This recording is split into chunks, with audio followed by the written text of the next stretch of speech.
I'm coming, baby, I'm coming. I'm coming. Oh, what is it? Here we go.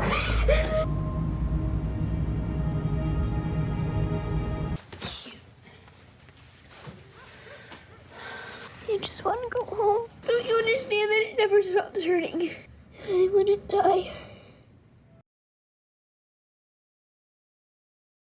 The story starts on a quiet Texas farm where Kristy Beam is picking flowers. She calls out to her daughters, Abby, Anna, and Adeline, who are busy playing outside. Spotting them in their church dresses, she gives a playful scolding. Then, she calls out to her husband, Dr. Kevin Beam, asking him to hurry up so they won't be late. Kevin, standing by the car, quickly throws on his dress shirt as the family rushes to get ready. The Beams head to their usual Sunday church service. Well, I am a soul on fire.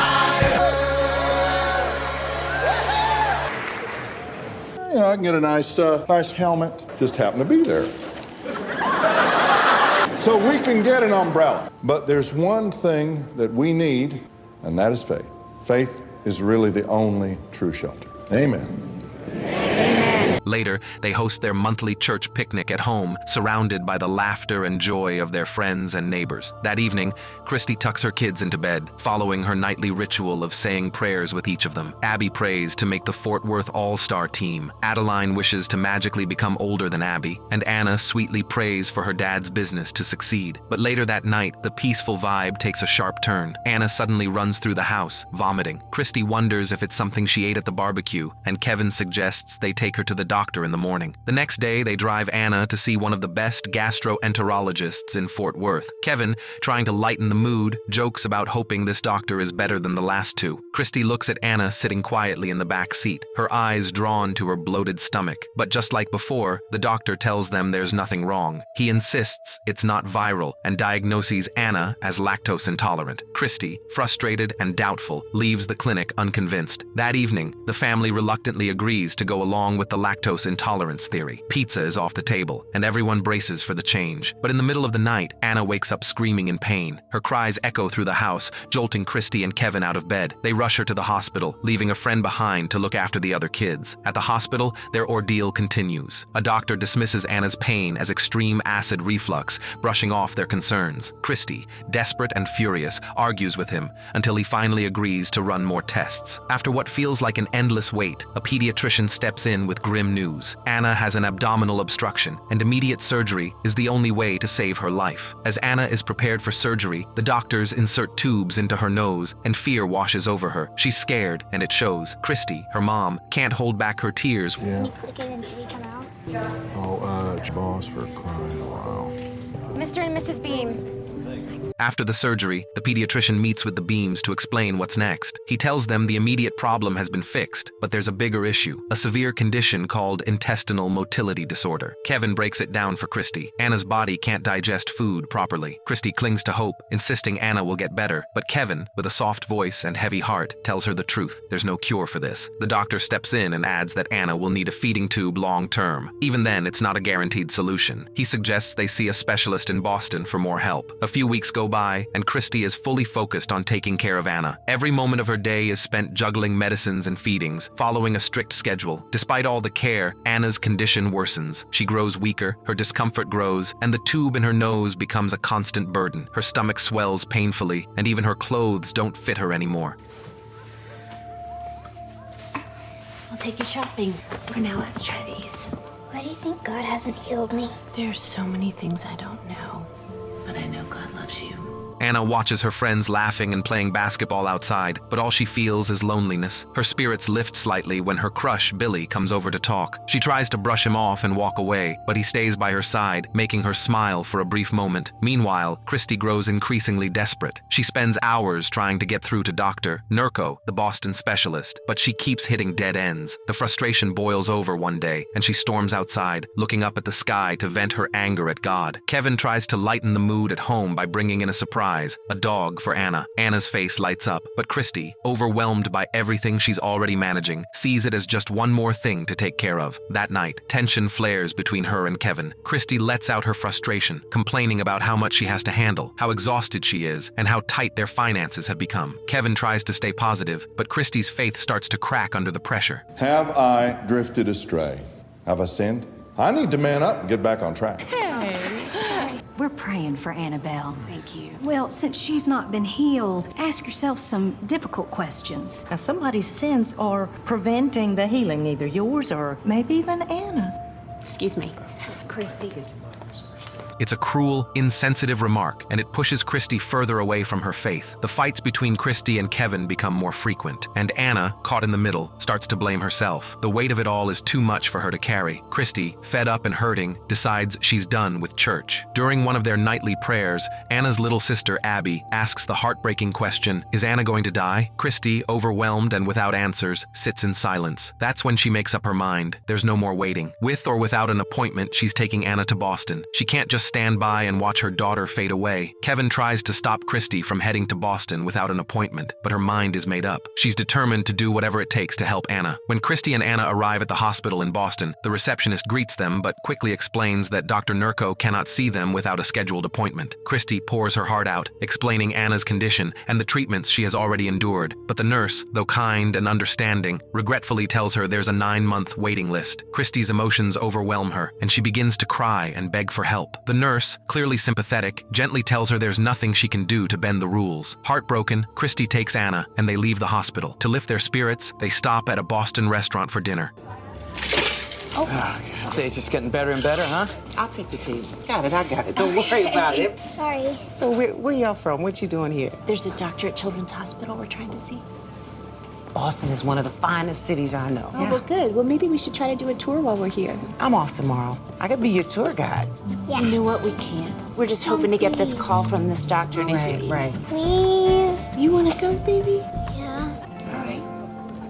Then we're going. The next day, Angela takes them on a little adventure. They visit the aquarium and stop at iconic Boston landmarks along the way, like Fenway Park and Tom Brady's house. For the first time in what feels like forever, Anna laughs and feels alive again. At the aquarium, Anna's joy is infectious. Later, at an art exhibit, she's captivated by a beautiful painting, standing still in awe. Just then, Kristy's phone rings. It's the hospital. There's been an unexpected cancellation, and Dr. Nurko can see Anna the very next morning. The following day, Anna undergoes a series of tests at the hospital. When she finally meets Dr. Nurko, his calm and kind demeanor instantly puts her at ease. He carefully explains what needs to be done, telling Anna he'll insert a camera into her body to get a clearer picture of her condition. He assures her she'll be asleep during the procedure and won't feel a thing. After the tests, Dr. Nurko sits down with Kristy and confirms just how severe Anna's condition is. He explains that she's in immense pain, and while he can't offer a cure, he can help her manage the pain and improve her life. Dr. Nurko discusses a special drug available at their hospital, one of the few places with FDA approval for it. The medication could help Anna digest food and eliminate her need for feeding tubes, but it comes with risks, including headaches, swelling, and in rare cases, heart rhythm problems. To ensure safety, Anna would need regular monitoring every 6 weeks. Back home, Kristy sits down to calculate the costs of Anna's treatment. The numbers are overwhelming. She turns to Kevin and asks how they're going to afford it all. Kevin, as always, stays hopeful and tells her they'll figure it out. But Kristy,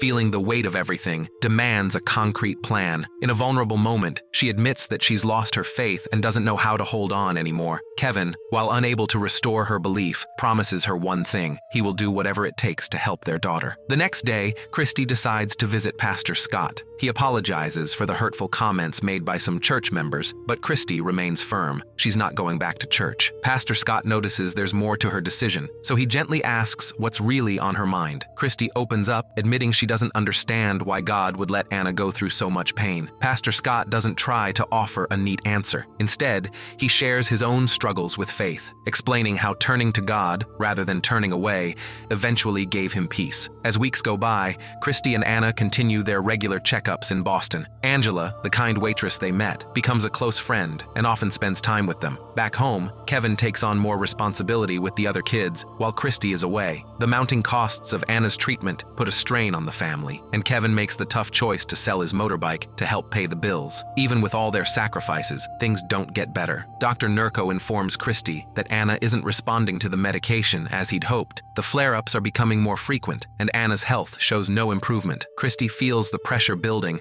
as she watches her daughter grow weaker. What's your name? Haley? I'm Anna. I'm from Texas. But we have 5 dogs, 2 pigs, 3 cows, and some goats. My dad writes for the newspaper. Sometimes we get tickets to see the Red Sox. It's just me and him. Why do you want the cross with you? Like a reminder that Jesus is with me. Do you think he's with me too? Of course he is. Are you afraid you're gonna die? Sometimes. Later, Haley tells her father, Ben, about Anna, but slightly misquotes her, saying Anna told her not to fear death. This worries Ben, who confronts Kristy, asking her to ensure Anna doesn't give Haley any false hope. Kristy, understanding his concern, promises to talk to Anna about it. Despite the tension, Anna and Haley's friendship deepens. One day, Anna visits Haley and gives her a small but meaningful gift, a cross necklace she always wore. It's her way of showing support and love for her friend. Back at home, the family feels the weight of their struggles. Kevin finds their other daughter, Abigail, sitting alone in the lounge, clearly upset. He asks what's wrong. What's wrong? Come on, what is it? I said nothing. Did y'all eat? No. Because I didn't think I'd be here. I thought I'd be at my All-Star tryouts and then I picked something up. Oh, baby, I'm so sorry. It's okay. I mean, there's another one next year. Maybe you'll remember that one. Abby! Abby!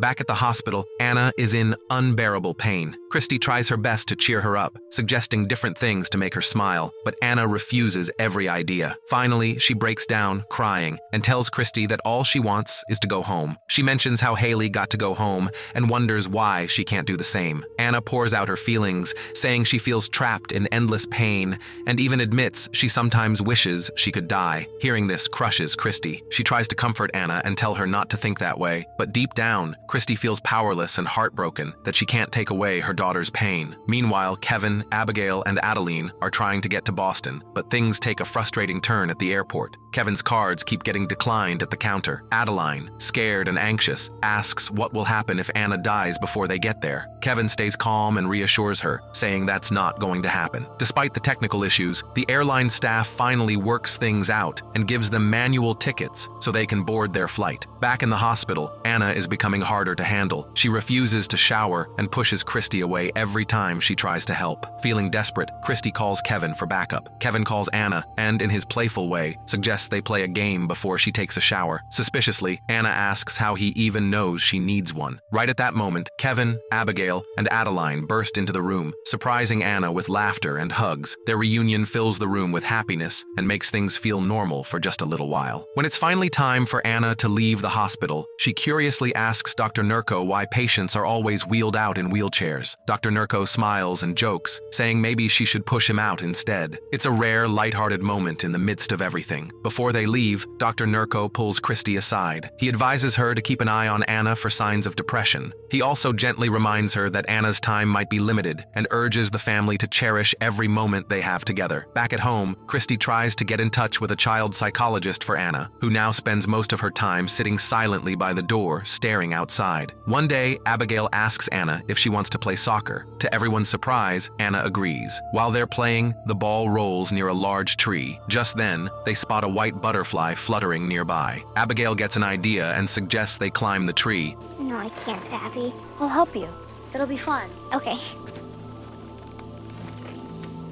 Here, grab my hand.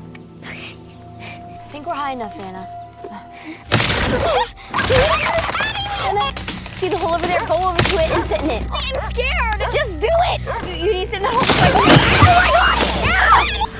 Anna, please! Mom! What happened? Where's Anna? Within moments, police, firefighters, and medics arrived, ready to rescue Anna. They climbed the tree, calling out to her, but she didn't respond. The scene quickly grew tense as news crews began gathering, capturing every moment of the dramatic rescue. The rescuers realized the tree had rotted at its base, so they decided to send someone in from the top to reach Anna. Meanwhile, Kristy stood near the tree, praying with everything she had, desperately begging for Anna to survive. Soon, others around her joined in prayer too. Finally, the rescue team succeeded in pulling Anna out of the tree. She was unconscious and had a few cuts, but nothing looked life-threatening. A helicopter arrived to fly Anna and Kristy to the hospital. While they waited, the doctor surprised everyone by reporting that Anna had no broken bones, no loss of movement, no bruises, no internal injuries. She was perfectly fine. In the days that followed, something remarkable happened. Anna not only seemed better, but she was also more active and lively than ever before. Yet Kristy couldn't shake the feeling that something was different. But a few days later, Kristy noticed something else. Anna's stomach looked completely normal again. Curious, Kristy sat down with Anna to talk about her condition. When she asked how Anna was feeling, Anna calmly reassured her, saying that someone had told her she would be okay.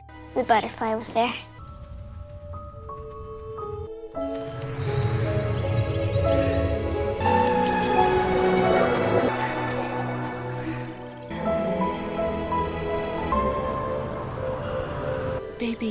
You spoke to God? Yeah, but it was different. It was like saying any words. And he told me that when I came back, I'd be healed. Kristy, trying to process this, asked if Anna had told anyone else. Anna shook her head and said no. While Kristy worried about how others might react to such an extraordinary story, Anna seemed unbothered. She didn't care what anyone thought. She simply knew what had happened to her. Kristy later went to see Dr. Nurko, who was stunned by Anna's complete recovery. He explained that she was now asymptomatic. There were no signs of her illness anymore. When Kristy asked how something like this could even happen, Dr. Nurko suggested that maybe, just maybe, the fall had rebooted her nerves, like restarting a computer. But even with this explanation, Kristy couldn't wrap her head around it. How could Anna survive a 3-story fall, hit her head just right, have no injuries or paralysis, and somehow end up healthier than before? Dr. Nurko, clearly emotional, did something unexpected. He took off his Elmo tie, the one he wore every single day while Anna was sick, and handed it to Kristy. With a warm smile, he said he was glad his patient was finally better. Before heading home, Kristy and Anna said goodbye to Angela, who had been a huge help. Meanwhile, back at the Boston Globe, Ben was looking at photos of Haley when he found out about Anna's incredible recovery. Later, Kristy stood in front of a congregation at church, sharing her story with the crowd and some news reporters. She talked about her journey back to faith and how miracles can happen in the most unexpected ways. She gave examples that touched everyone's hearts. Billy being kind to Anna when she needed it most. Angela rearranging her plans to show Anna around Boston. The airport ticket agent faking a system crash just to help them board their flight. The receptionist at Dr. Nurko's office risking her job to get Anna seen. And even her friend, who came to the hospital to support her despite being a new mom. Kristy spoke directly to anyone in the audience who might be feeling lost or alone,